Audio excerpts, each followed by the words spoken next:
VID00109 lecture.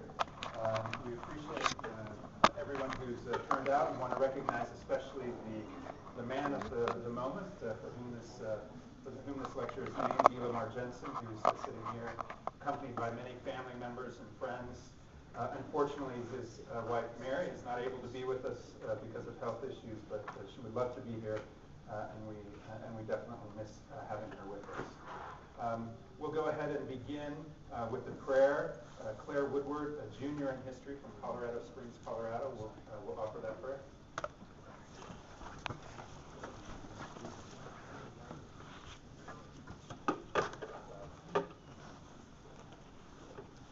Our dear gracious Heavenly Father, we are so thankful that we are able to come here today and to think about the lessons that history has taught us and how it can affect and change our lives. And we are thankful for the scholarship that we have at this university, and help us to be able to feel thy spirit and thy love for us. And we say these things in the name of Jesus Christ. Amen. The VID00109 lecture is one of the two major public lectures that the history department sponsors each year. It is named for one of the cornerstones of the department, VID00109. Normally at this point, I would provide you with a brief biographical sketch of Dee's distinguished career, and in particular the many ways in which his years of service and vision helped history to develop from what was then a very small offshoot of the political science department into a large and vibrant department. A department, many of whose faculty today learned their love of history in one of Dee's classes. We have a unique privilege to have one of Dee's students speaking today, and so I'll leave the introduction to him as part of his talk. I just want to simply say that this lecture was endowed by Dee's students and colleagues as a mark of their gratitude and admiration for him and for his contributions to the department and university. And then a bit of a plug, can I also say that we hope eventually to make this an endowed professorship in Dee's name, and hopefully with a little bit of generosity over the next few years we'll be able to do that. We're getting very close. So I'll leave the rest of the discussion of Dee's career to Craig. Let me introduce our speaker, our 2015 VID00109 lecturer, who is Craig Harleen. Craig earned his PhD from Rutgers University in 1986, almost at 1886, and since 1992 has been a professor of history at Brigham Young University. His research focuses on the religious history of Europe since the Middle Ages, and has been funded by, among many entities, the American Philosophical Society, the American Council of Learned Societies, and he just received a second prestigious research grant from the National Endowment for the Humanities. He is a prolific author. A selective list, and a very selective list of his publications includes The Burdens of Sister Margaret, Miracles at the Jesus Oak, Conversions, Two Family Stories from the Reformation in Modern America, and his 2014 missionary memoir, Way Below the Angels, the pretty clearly troubled but not even close to tragic confessions of a real live Mormon missionary, which is as great a book as the title suggests. He is now working on a biography of Martin Luther, which will be published in 2017 by Oxford University Press. When Craig came to BYU in 1992, he was actually hired to fill these very large shoes, and he has done that to great success in the intervening years. He's one of our most esteemed and respected colleagues, our colleague with the loudest voice. For those of you from the department know what I talk about. He's a great dinner companion and a wonderful colleague, and I think as a department we're extremely pleased to be able to honor him as the 2015 VID00109 lecturer. His talk today is entitled Luther, Dee, and Thee, What a Youngish 16th Century Monk Might Possibly Have to Do with You and with the Jensen Lecture. And so with that, I'll turn the time over to our VID00109 lecturer.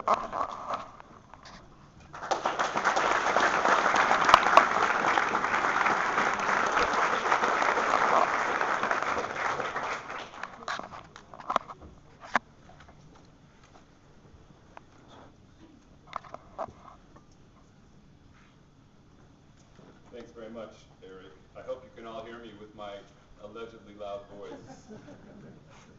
It's a great honor to be asked to give this lecture, and I'd like to thank coming, especially those who were forced to by their professors. When I was 12 or 13, my family drove from California to Salt Lake for my sister's wedding. It was my first time on Temple Square, and the visitor center made a huge impression on me, especially the exhibit on Christian history set out in giant paintings. The first painting on the left was a bright scene of Jesus and his mostly Scandinavian disciples. To the right was a scene of a bent-over hooded figure shrouded in mist and walking past a crumbling building shrouded in even more mist. Even I knew the hooded guy must be a monk, but the accompanying words also let me know that here were the dreaded dark ages that you never wanted to go through. The next scene got bright again with a series of guys called reformers, including Martin Luther, John Calvin, and John Wesley, who were obviously fixing some of the damage from the dark ages and getting things ready for the next and final scene, which was a painting of Joseph Smith. I don't know why it all stayed with me so much, especially the part about the reformers, as I was not an especially attentive student. In fact, when I started high school, I shut off my brain even more and forgot about them.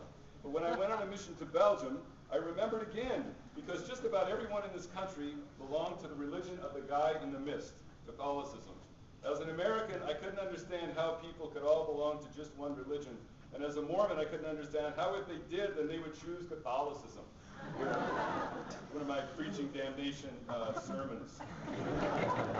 When I got home and headed to BYU, I wanted to learn more about all of this. But when? It was time to get down to serious business and to take classes that would lead to a surely major and no doubt international career in business or law, with maybe just one fun class in social dance or something, which at the time was even more required than American Heritage.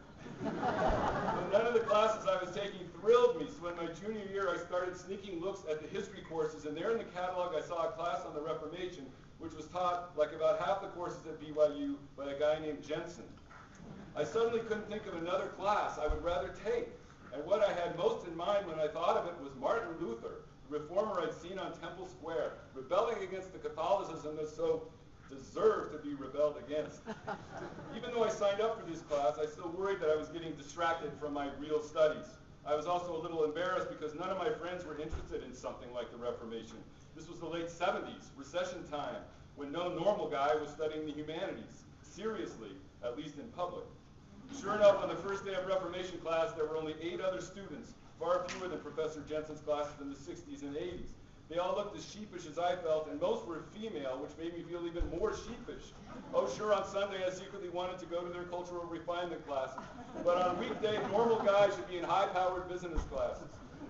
Finally, a middle-aged professor with a dashing pencil mustache and endless waves of hair strode into the room. And this is his mission president picture, by the way, showing you how he just couldn't shave it off until the last minute. He started talking unabashedly about feudalism and kings and popes while pronouncing all the many foreign words just the right way, and he knocked all the sheepishness out of the room. Popes? Could you study that in college? In this class you could.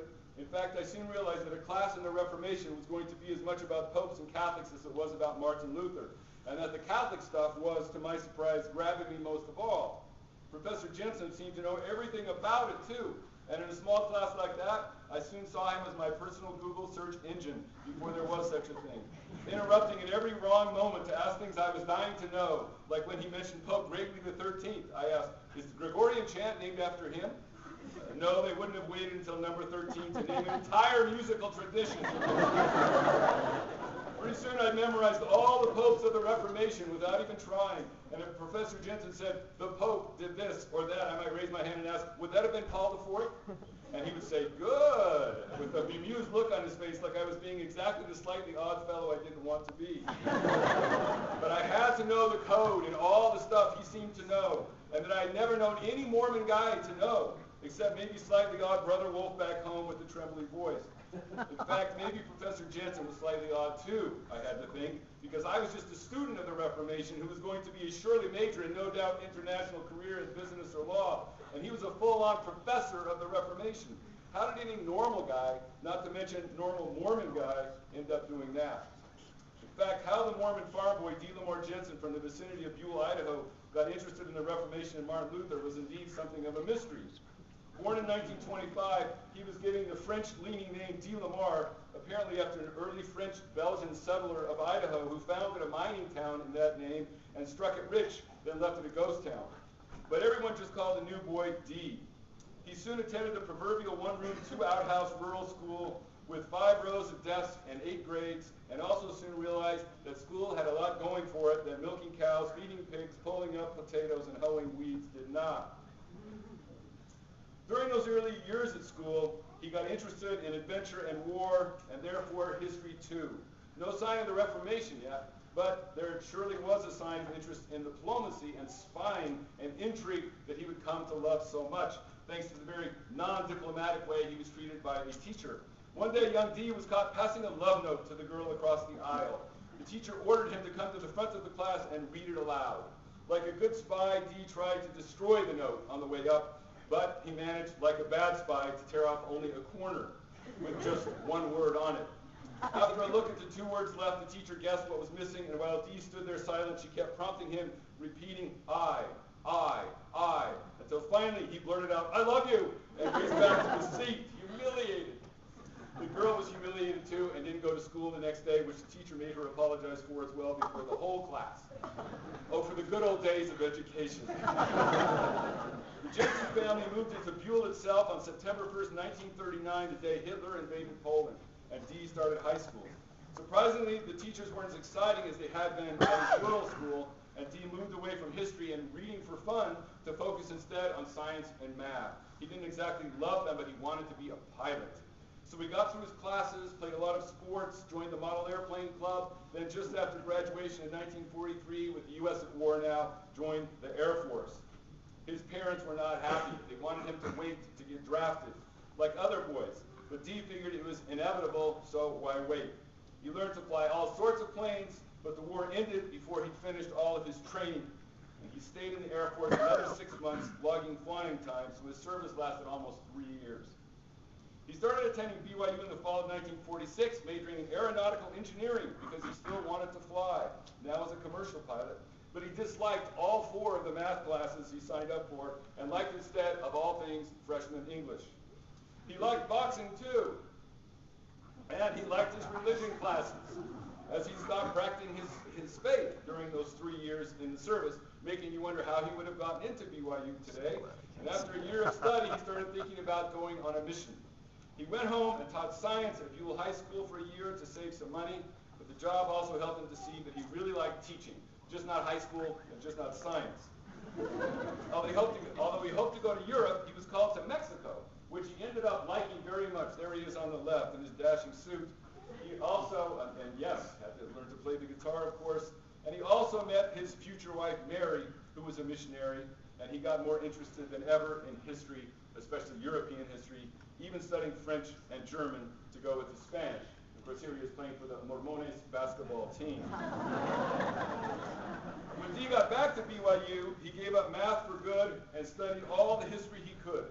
Ancient and medieval history from Russell Swenson, Latin American history from Kristen Jensen, I told you, and more, especially political and diplomatic history. He liked history so much that when he and Mary got engaged, he gave her not a ring, but something far more precious, his pin from Phi Alpha Theta, the History Honorary Society.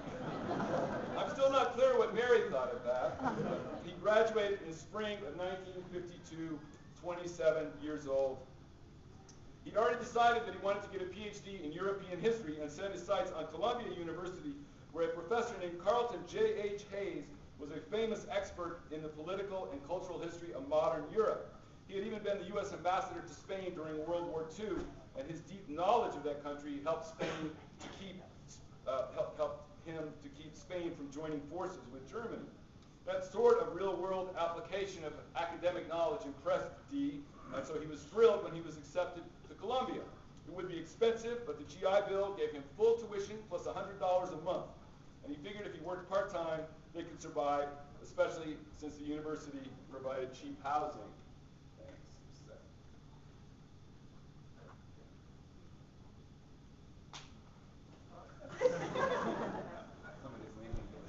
Somebody leaning on it? Sorry.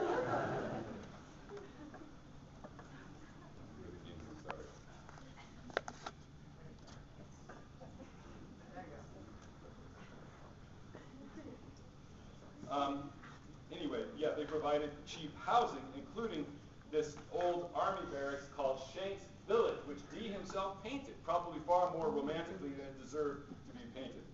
Unfortunately for Dee, news to the west apparently still went by Pony Express, because when he arrived bright and eager at Columbia, he learned that the distinguished Carlton J.H. Hayes had just retired. But he still wanted to study modern European history. Others were soon telling him to take at least one class from another increasingly famous professor named Garrett Mattingly, whose field was early modern Europe, especially the Renaissance and Reformation. In fact, Dee signed up for 2 classes from him and found them eye-opening and mind-boggling, especially Mattingly's insistence that the historian's job was to create works of literary art from raw and often tedious documents. But Mattingly went on sabbatical the next year, and Dee now thought of studying modern Europe again, this time intellectual history with the also famous Jacques Barzun. Unlike he's so famous, he's on the cover of Time magazine. Unlike the personable Mattingly, Barzun was very formal and refused to talk to students outside of office hours, shooing them all away after class. One day, Dee went to see Barzun during office hours and said he was torn between studying with him or studying with Mattingly when Mattingly returned. Stay with Mattingly, said the always warm Barzun. Luckily, Dee did just that, because now he found the period he would study the rest of his life, the 16th century, especially its diplomatic history.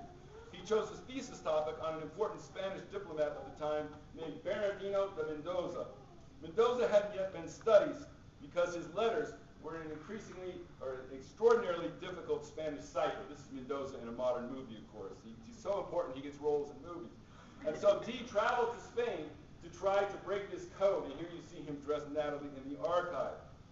Bad as he had been with his love letter back in 4th grade, he was great with his code, and he finally and painstakingly broke it, then wrote an important dissertation on Mendoza and the French Catholic League during the time of the Spanish Armada.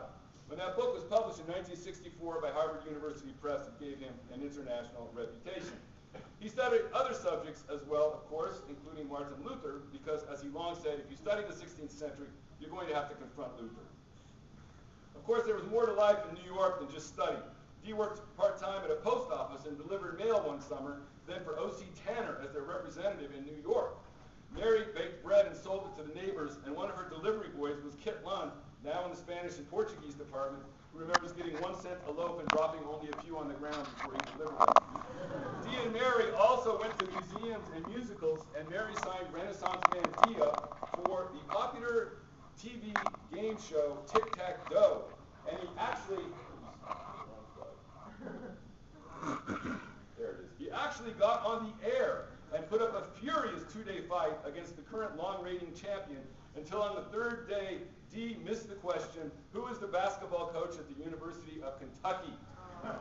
Dee liked sports, but he spaced out and he lost, prompting an old friend to say consolingly, hell, what good is a PhD if you don't know who the University of Kentucky basketball coach is?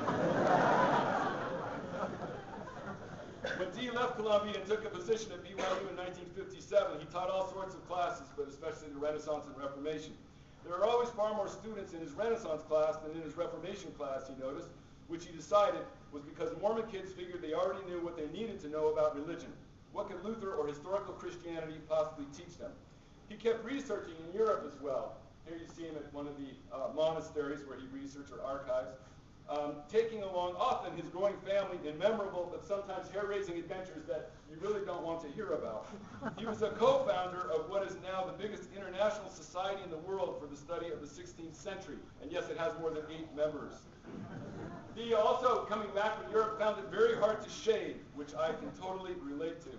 And of course, he published not only his Mendoza book when he came to BYU, but a book on the Renaissance speaker Machiavelli, 2 still in-print textbooks on the Renaissance and Reformation, which I still use in my classes, and then perhaps unexpectedly, a book on Martin Luther too. Confrontation at Worms. It sounds like maybe a medical problem, but in fact, Worms is a city in Germany. He made such an impact on the profession and university that he, of course, had this lecture named after him as well. This is all just a long way of answering the question, how did a Mormon guy come to be a professor of the Reformation, especially this Mormon guy with a dashing pencil mustache? But I didn't know his answer at the time. I just knew I was glad that he was teaching it. His extensive knowledge of the subject and love for it, the way he took it seriously, the vision he had that went way beyond BYU and Mormonism, all made it okay for me to like the subject of the Reformation too. It legitimized my own interest, at least inside the class. Outside of it, I was still embarrassed. Sure, I now switched my major to one I finally stuck with, European Studies. But whenever people, and especially girls, asked the inevitable, what are you going to do with that, I coolly explained that it was, of course, just a warm-up for the surely major and no doubt international career in business or law.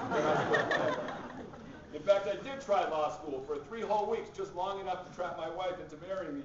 But all that did was convince me that I should really study what I wanted to study instead of what other people thought I should study.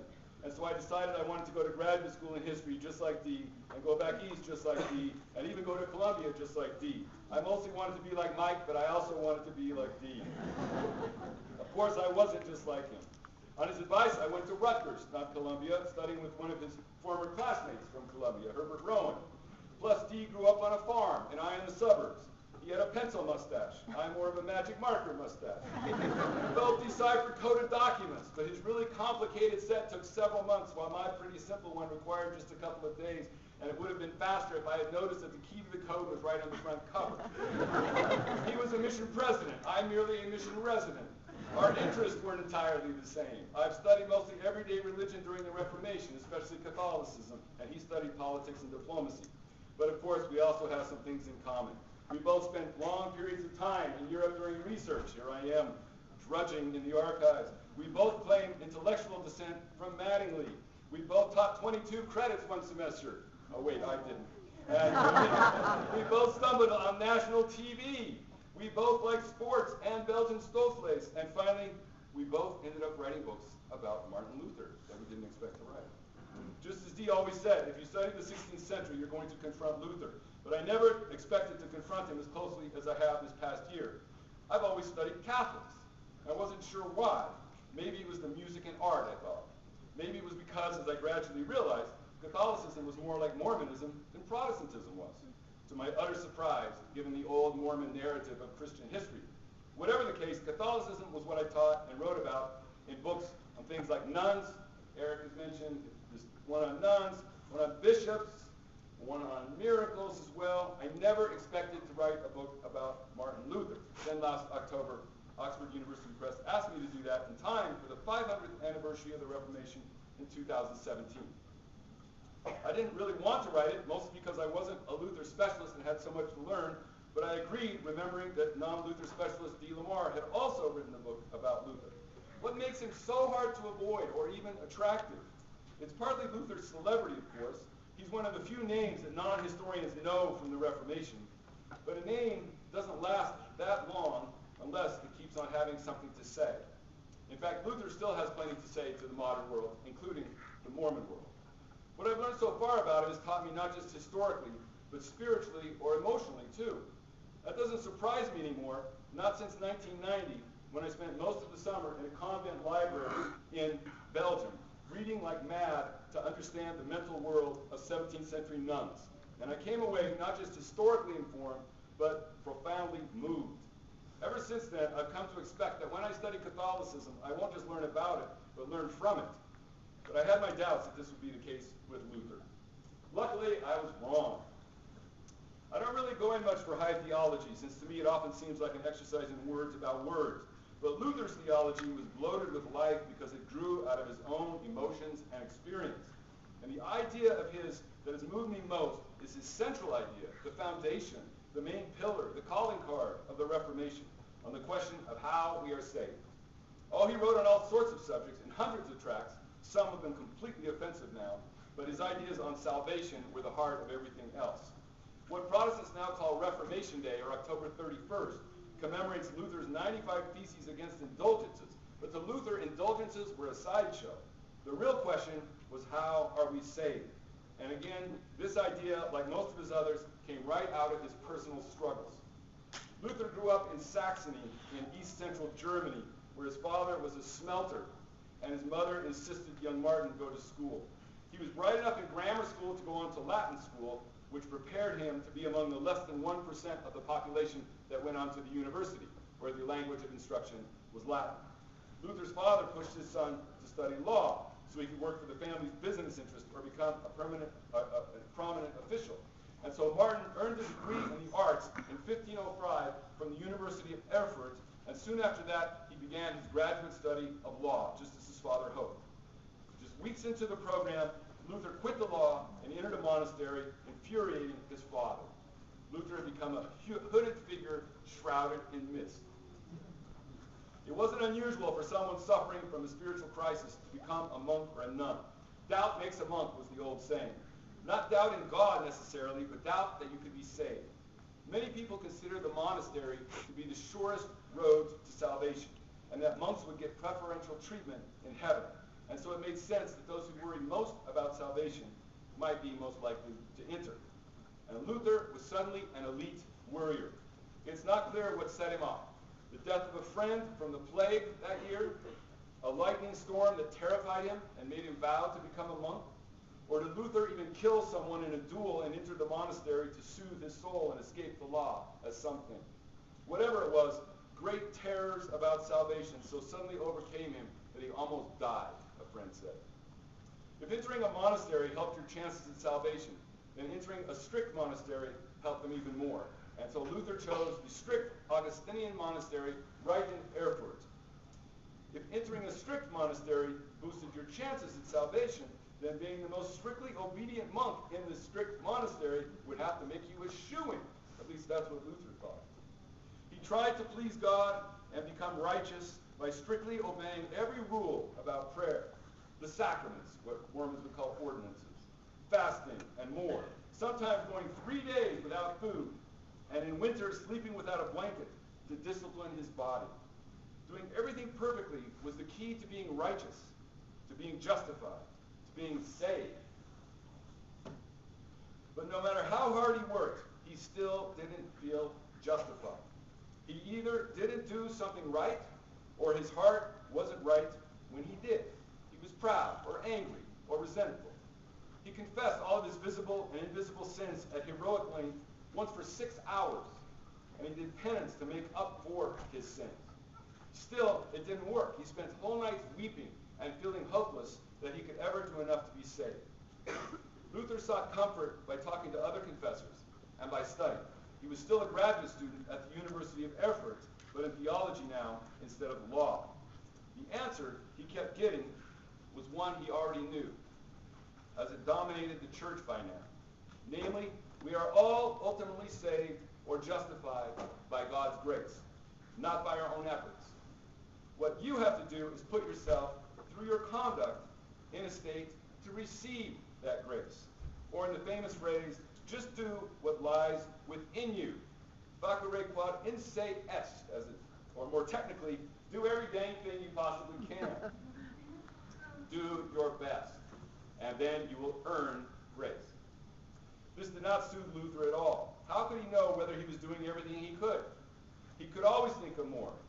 And if he really was doing his best, wouldn't he be keeping all the rules perfectly? The Constitution of the Order even said that. So it could certainly be done. But Luther, again, could still think of a way he'd fallen short. I was the most wretched man on earth, he said. He had tried to be the most obedient monk in one of the strictest orders of all, and he had failed. Either something was wrong with him or with the system of salvation he was following.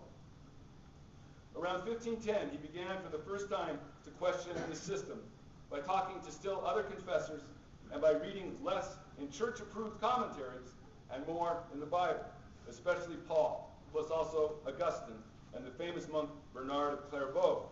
In these sources, he found talk of God's grace that he hadn't heard, but that was still Catholic. It was a minority tradition, though.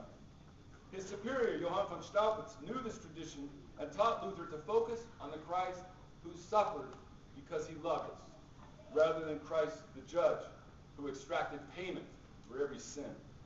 Staupitz also taught him to let this loving Christ be God and save him, rather than Luther think that he had to be God and save himself. All you needed to receive this grace, the tradition said, was sufficient humility to recognize you needed it. This was justification by grace through humility. Well, this was an improvement for Luther, and it mostly made him wonder how this tradition had been muffled. The trouble began around 400, he decided, when a Christian named Pelagius said that God had given all the grace he needed to give when he gave the commandments. and when he gave Christ as an example of how to follow them. After that, it was up to humans to become righteous by living the law, or to remain unrighteous and be damned, according to their merits. Pelagius was heavily influenced by Aristotle in all this, the famous Greek thinker, especially in concluding that humans can make themselves righteous by moral conduct, and that the rational system of reward and punishment applied to salvation too. Augustine, a contemporary of Pelagius, was incensed by this. Salvation was not about rational pagan methods. The whole point of Paul, the first and foremost interpreter of Christianity, he said, was that reward and punishment for following or breaking commandments was not how salvation worked. The good news, or gospel, was that Christ had suffered and died for imperfect humans if they would only believe he could save them. Augustine's view triumphed. Pelagius was declared a heretic, and Augustine became the biggest voice in the church on just about everything. But then a funny thing happened. After 1100, as universities and professors emerged, more and more theologians started to quibble with Augustine's view of salvation. Much as they admired him on everything, they also admired rational thought, especially Aristotle's, and they tried to reconcile as much of it as they could with Christianity, thus getting the name the scholastic theologians. They therefore adopted into Christianity as well the idea that humans could at least help themselves become righteous.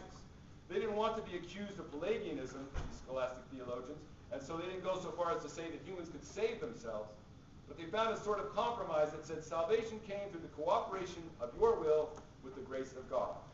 Your conduct created a disposition which prepares your will for grace, bringing you to a sort of demarcation line where sin and grace meet, and then grace propels you over it. This is, again, the scholastic method that Luther found when he entered the monastery around 1500. When he saw how this tradition had emerged and that it hadn't exactly come from the Bible, he became more and more willing to criticize it and to come up with something new. He continued studying hard in the Bible itself, having such a prodigious memory that even though he didn't memorize every verse in the Bible, he knew what was on every page and where. In 1512, he earned his doctorate in biblical theology, and in 1513, he became a professor at the new University of Wittenberg. In 1515, he started lecturing on the book of Romans, and we see his new ideas about justification already emerging. To Luther, Romans was the best exposition in the Bible of how the gospel works and how it was related to law of any kind. Law and commandments are necessary, he concluded, but they don't save you because you do them perfectly. Instead, your inevitable ability not to do them perfectly makes you turn to Christ in desperation. In other words, law leads you to Christ not by showing you your inevitably imperfect state. Now that you are brought to the state, how do you receive Christ's grace? It isn't through having enough humility, decided Luther, the tradition of justification by grace through humility. Because that, again, immediately raises the question, how much humility is enough? It makes humility just another sort of prerequisite good work. No, Luther concluded from endless texts in the Bible, you just need to believe that Christ can save you and make you righteous. That's it. You just need to assent. As Staupitz put it, I am yours. Save me. This is justification by grace, through faith alone. By faith, Luther meant belief. God justifies or makes you righteous at his initiative, not yours. It is not a combination of your works and God's grace, because that never solves the problem, how much do you have to do? This opened the heavens for Luther and made him love the words justice and righteousness instead of hating them as he had, because he now believed they were given by a loving God instead of jealously guarded by a stern God. In fact, a big part of God's justice was the mercy that he gave to his imperfect creatures. This solution to his personal crisis, Luther believed, was the solution to everyone's personal crisis. This was the condition of all of us, because we were all in the same position. We are all beggars, were his last words on his deathbed. In 1518, the solution of Luther's was still a Catholic solution. Others had come up with much the same thing in Catholic history, and his wasn't condemned as heresy until the 1560s, 40 years later. But it was also another minority tradition and was criticized by most Catholics, who said that too much belief in grace made believers complacent. They would think they could do anything as long as they said they believed. Luther responded, whoever says that doesn't understand grace and the desperation that precedes it, or the life-changing effect has afterward. Grace is not easy. It's not the easy path. It's the way of the cross. Just as Jesus' glory emerged from the darkness of the cross, so the light of grace comes only through dark trials. You never get to those trials as long as you think that things like buying indulgences will give you grace instead. Critics also said that an emphasis on grace would lessen the importance of good works. Luther said he was thoroughly in favor of good works, but wanted people to understand that they didn't get grace by doing them. Instead, good works flowed from grace, an even greater number than usual. Other critics said, if everybody ends up doing good works anyway, why stir things up? Luther responded, because how you think about works affects which works you do and how you approach them. Those who do good works to earn grace and their own salvation become obsessed with themselves and their purity, making for some cranky souls, as he knew himself. Those whose works flow out of grace were more inclined to turn and help others out of gratitude to God. Plus, the worry about earning credit is gone, and you are a far more pleasant person. The key is not to do more good works or preach constantly about them, but to preach belief in Christ. The good works then follow and take care of themselves. Luther's ideas on grace alone would not have gotten him into trouble, because again, he wasn't alone. Neither would his criticism of indulgences, because he wasn't alone there either. Even his 95 theses weren't of themselves a rebellious act. Professors announced theses all the time for debates or disputation. They were part of the curriculum. A thesis, as anyone who has taken English 150 knows, is a debatable assertion. And so disputations were organized around it. They weren't meant to be assertions of absolute truth, but were meant to raise discussion to help clarify things. 2 months before his 95 theses, Luther led a disputation with 97 theses. A year before that, he led one with 3 theses. 6 months after, a disputation with 38 theses. One of his colleagues led a disputation with 380 theses, which left no one standing. Not even nailing theses to the church door was rebellious. The church in question was the university's church, and the doors were the university's bulletin board. Nailing up theses was like putting up signs for university events, like today's lecture.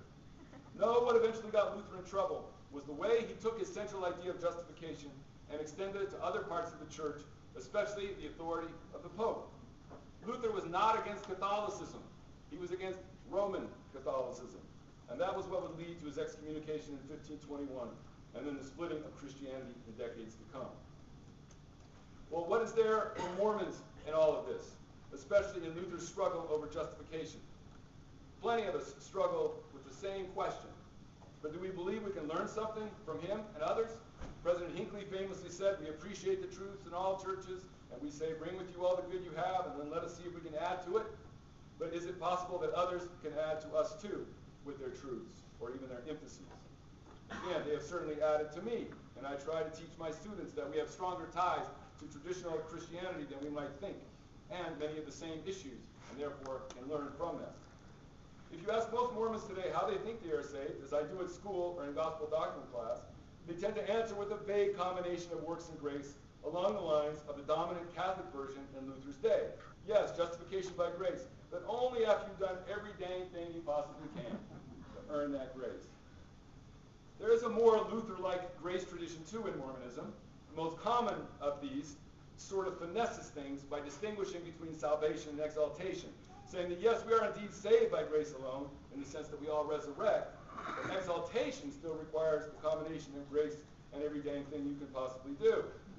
Luther would find this to be playing with words a little, I think.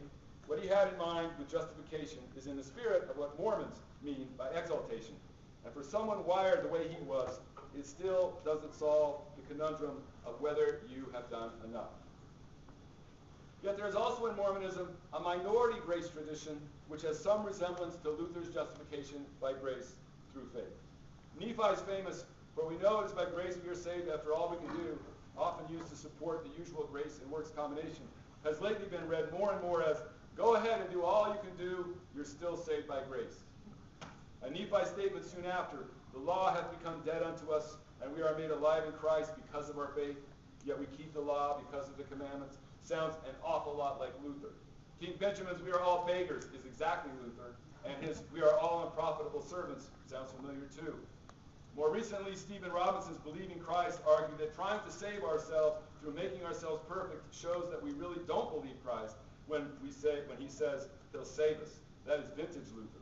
Elder Uchtdorf's April 2015 landmark comment that salvation cannot be bought with the currency of obedience and that obeying commandments is a natural outgrowth of gratitude to God and love for others sounds Lutheresque too. So does Adam Miller's new paraphrase of Romans, which says that grace is not God's backup plan, but is there from the start. Sin is a rejection of his already offered grace, not a particular misdeed. And then, of course, yes, what about Romans? There's, of course, Paul himself. Is Paul Mormon? Or might the article of faith as well read, we believe the Bible to be the Word of God as far as it's translated correctly, which cannot possibly include the tricky bits in Paul. Still, except maybe for Paul and Adam Miller, even these authors still seem to require something up front besides belief. Just as Luther said, it's hard to accept justification by grace through faith, and the idea that we cannot make ourselves righteous. In American culture, maybe it's especially hard, since we often live in terror of somebody getting a benefit they didn't properly earn, and as we tend to prefer action and visible deeds over what we can't see inside. We want to do something to show we want to be saved. Just how relevant Luther's idea on justification is to us might depend on which Mormon tradition we prefer, and even our particular personality. But the dominant tradition obviously wasn't right enough for Catholics like Luther, or maybe even for some Mormons wired like Luther. And beyond that minority, maybe even other Mormons would benefit from a little injection of grace, or as the scholastics put it, an infusion of grace. And so, in the spirit of Reformation Day, I want to advance some theses of my own on what effect an infusion of Luther-style grace into Mormonism might have. Like Luther, I'm a professor. I'm supposed to profess something. And like Luther, I advance theses not as statements of absolute truth or what should occur, but as a way to raise questions that might need clarifying. 1. An infusion of Luther-style grace would affirm that faith, not obedience, really is the first principle of the gospel, just like the 4th article of faith says, which wouldn't need any altering. 2. Some Luther-style grace might require altering a couple of others, like the 3rd, but as already suggested, some articles get altered in practice anyway, like the 12th. We believe in obeying and sustaining kings and rulers in the law, except the King of England, rulers not in our political party, and any speed limit that is obviously too low. Telling people to do their best, but also to obey commandments and rules with exactness can fast create a crisis of faith in anyone who is even close to being as sensitive as Martin Luther. 4. Saying that all God asks you to do is keep his commandments isn't entirely all, since God also says that whoever has to be commanded in all things is a bafflingly lazy servant. 5. This is one reason why obedience cannot be the currency of salvation or even primary guide to life. There simply aren't enough commandments in the world to anticipate every situation we will face in life. 6. An infusion of Luther-style grace might help us pay less attention to visible behaviors that usually count for religion or irreligion, and pay more attention to the invisible quality of someone's heart, including our own, that Jesus spoke so profusely about, but that is so easy to ignore in religious societies defined primarily by visible behaviors. 7. Luther-style grace might lead us to believe that the greatest commandments really are to love God and love your neighbor, which Jesus himself said could not be separated, and that are therefore greater than not smoking, not cussing, not drinking, and not cheering for the you, etc. In fact, some Luther-style grace would help us see that when Luther said it was more important to do works of love for your neighbor than to buy indulgences, this would be akin in Mormonism to saying that it's more important to do works of love for your neighbor than not smoking, not cussing, not drinking, not cheering for the you, paying your tithing, dressing modestly, etc., all of which can easily turn into a Mormon version of indulgences. 9. Some Luther-style grace might result in more actually well-prepared sacrament meeting talks on how people believe in Christ rather than on how to do more of every dang thing you possibly can at an even higher level. 10. Luther-style grace might mean changing the line in I am a child of God back to teach me all that I must know, instead of the famous 70s religion, teach me all that I must do, and to think about how profound that can also be. 11, a little Luther-style grace might help us stress out less over our imperfection and realize that just as it's easier to handle death by accepting that it is real and painful, so it is easier to handle imperfection by accepting that it is also real and painful. 12, that sort of pain goes a long way toward helping us all to see that we really all are in the same boat. We are all beggars. We are all people of Walmart. 13, we are all people of AA too, and can certainly learn something about grace from the 12 steps, especially to the point that as soon as you think you can handle things on your own without your sponsor, that's when you're in trouble. Maybe we all need a sponsor too, to help us with our own particular afflictions, especially when we start saying, I am worthy, instead of, I am unworthy.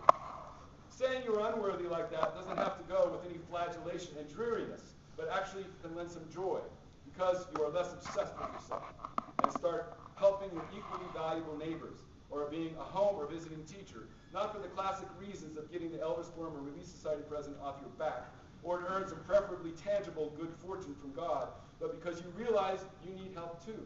Maybe not on this particular thing, but on something. Probably something big too. 15, but even knowing you need help, you still have hope. And you really believe the famous statement of the Lutheran thinker Paul Tillich: you are accepted even though you are unacceptable. We would really believe both parts instead of still secretly believing that we can only be accepted when we're accepted. 16, some Luther-style grace would keep you from constantly waiting for the day when you're finally perfect, and instead help you find some joy and contentment right now. 17, in fact, some Luther-style grace would make you as relieved as the character in John Steinbeck's East of Eden who said, now that you don't have to be perfect, you can be good. Well, I won't go to 95. These are just a few. They can go on forever, and I'm sure you can make up millions of your own. A greater emphasis on grace might not solve everything right away. Luther himself had periods of horrible doubts his whole life about whether he could really be saved by believing. But maybe it would help. It has certainly helped me. Again, these are just a few ideas. I'm grateful beyond words that I'm able even to think about things like this a lot of the day, which to me seems not only a luxury in a world always starving for grace, including right here in River City, but seems like a grace itself. And much of that has to do to the inspiring example of VID00109, to whom I'm forever thankful, even if he did prevent me from a surely major and no doubt international career in business or law. Thank you.